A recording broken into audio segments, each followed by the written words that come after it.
Hello everyone, welcome to channel. ఈరోజు వీడియోలో మనం ఆలూ కచోరీని ఎలా చేసుకోవాలో చూద్దాము. కచోరీ అంటే మైదా పిండితో చేస్తాం మనం ఇక్కడ. అప్పుడే మనకు క్రిస్పీనెస్ అనేది వస్తుంది.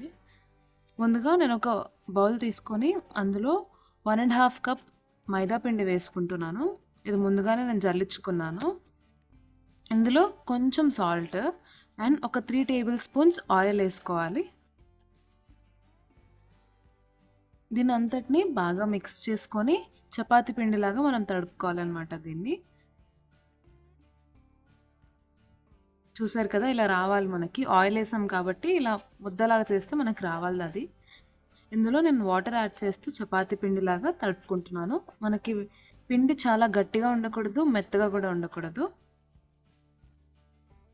మనం ముందుగానే మెత్తగా తడుపుకున్నాం అనుకోండి, పిండి ఒక 5 మినిట్స్ నానడానికి పక్కన పెడతాం కాబట్టి అప్పుడు ఇంకా మెత్తగా అయిపోతుంది పిండి. కాబట్టి చూసుకుని జాగ్రత్తగా కలుపుకోండి. చూసారు కదా, ఇలా తడుపుకున్న తర్వాత నేను ఒక మూత పెట్టేసి దీన్ని పక్కన పెట్టుకున్నాను ఒక 5 మినిట్స్. అండ్ దీనికి కావాల్సిన ఆలూ కర్రీ నేను ముందే ప్రిపేర్ చేసి పెట్టుకున్నాను. ఈ వీడియో స్పెషల్గా కచోరీని ఎలా చేసుకోవాలో చూపిస్తున్నాను కాబట్టి ఆలూ ఎలా చేసుకోవాలనేది చూపించలేదు నేను దీంట్లో. అందరు చేసుకోవచ్చు కాబట్టి.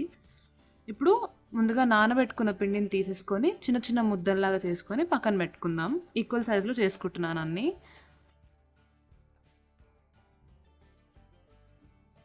మనం పిండిని ఎంత బాగా ఇలా తడుపుతూ ఉంటే అప్పుడు మనకి అవి అంతా లేయర్స్గా బాగా వస్తాయి.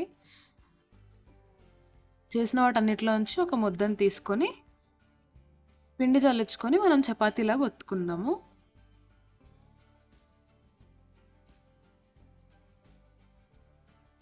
ఇది మనకి మరీ థిక్గా ఉండకూడదు, సన్నంగా కూడా ఉండకూడదు. ఎందుకంటే లేయర్స్ వేస్తాం కాబట్టి కొంచెం మీడియం ఉంటేనే బెటర్. సన్నగా ఉన్నా పర్లేదు కానీ థిక్గా మాత్రం ఉంచకూడదు అసలే.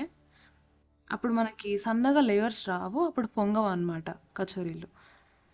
ఇలా లాటించుకున్న తర్వాత నేను కొంచెం ఆయిల్ వేసి దానిపైన పిండి జల్లించి మొత్తం స్ప్రెడ్ చేశాను. మళ్ళీ ఒకసారి దాన్ని లాటించుకొని నెక్స్ట్ ప్రాసెస్ అనేది చూపిస్తాను మీకు. మళ్ళీ ఆయిల్ వేసుకొని పిండి చల్లించుకొని ఒకసారి అంతా రుద్దుకుందాము. దీన్ని హాఫ్గా ఫోల్డ్ చేయాలన్నమాట. ఈ ఎండ్ నుంచి ఆ ఎండ్ నుంచి మధ్యలోకి ఫోల్డ్ చేసుకోవాలి. అండ్ మళ్ళీ పిండి చల్లిస్తున్నాను. మనకి పిండి ఎంత ఎక్కువ చల్లిస్తే లేయర్స్ అంత ఎక్కువ సపరేట్ అవుతాయి అన్నమాట, లేకపోతే అతుక్కుపోతాయి. ఆయిల్ అప్లై చేసి పిండి చల్లించుకొని మనం అంతా స్ప్రెడ్ చేసి దాన్ని ఫోల్డ్ చేసిన తర్వాత మళ్ళీ పిండి చల్లించుకొని దాన్ని లాటించుకోవాలి. మనం సన్నగా చేసుకోవాలన్నమాట. ఇప్పుడు లేయర్స్ ఫోల్డ్ చేసాం కాబట్టి అది లావ్ అయిపోతుంది కాబట్టి సన్నగా చేసుకోవాలి దీన్ని. ఇప్పుడు దీన్ని లాటించిన తర్వాత నేను ఆయిల్ అప్లై చేసి మళ్ళీ పిండి చల్లించి దాన్ని రోల్ చేసేసుకుంటాను. సన్నగా చేశాను కాబట్టి రోల్ చేసేసుకుంటే అయిపోతుంది. దగ్గరికి రోల్ చేసుకోవాలి మనం, ఇది మాత్రం మర్చిపోద్దు.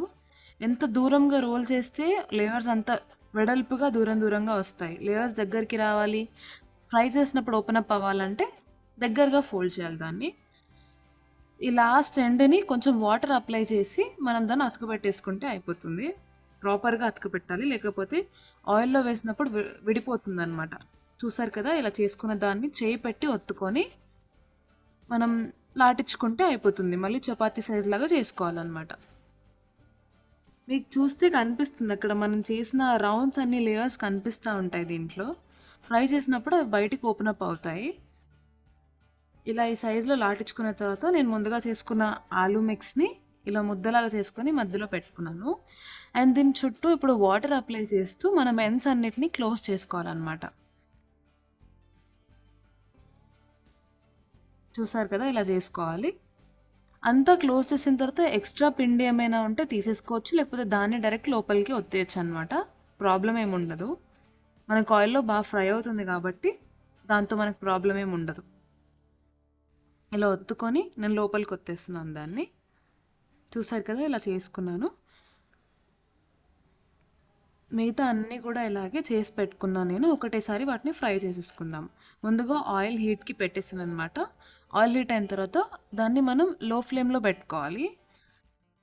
అది మైదా పిండి కాబట్టి అండ్ లోపల స్టఫ్ ఉంది కాబట్టి కొంచెంగా ఫ్రై అవుతుంది లోపల. డైరెక్ట్ హై ఫ్లేమ్లో పెట్టి కుక్ చేస్తే లోపల ఏం కుక్ అవ్వదు పిండి. సో లో ఫ్లేమ్లో పెట్టి కొంచెంగా ఫ్లేమ్ అడ్జస్ట్ చేసుకుంటూ ఫ్రై చేసుకోవాలి. ఒక సైడ్ ఒక 3 మినిట్స్ వరకు నేను అలాగే ఉంచాను. అప్పుడు రిటర్న్ వేసుకున్నాను మళ్ళీ వాటిని.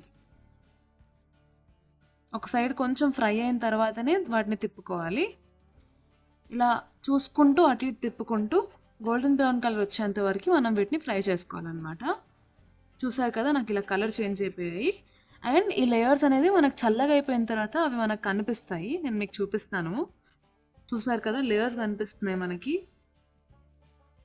ఇలాగే మీరు కూడా ట్రై చేయండి. ఎలా వచ్చారో కామెంట్స్లో చెప్పండి. Thanks for watching.